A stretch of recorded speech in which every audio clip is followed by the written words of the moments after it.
Welcome to Contemporary, Popular and Emergent Literature Podcast. This episode centers I Know Why the Caged Bird Sings by Maya Angelou.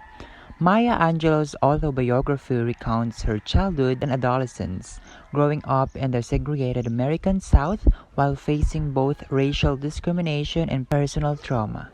She is sent to live with her grandmother, where she experiences a mix of strict discipline, love, and protection, which shapes her early understanding of the world. The story also reveals the pain of sexual abuse and the challenges of adolescence, but it shows how literature, mentors, and personal determination help Maya find her voice.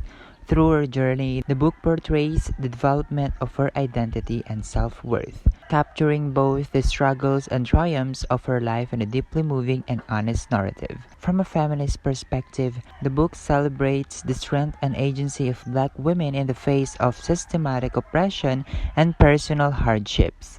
Biographically, it reflects Angelou's real life experiences, showing how her personal history shapes her identity, artistic expression, and advocacy for social justice.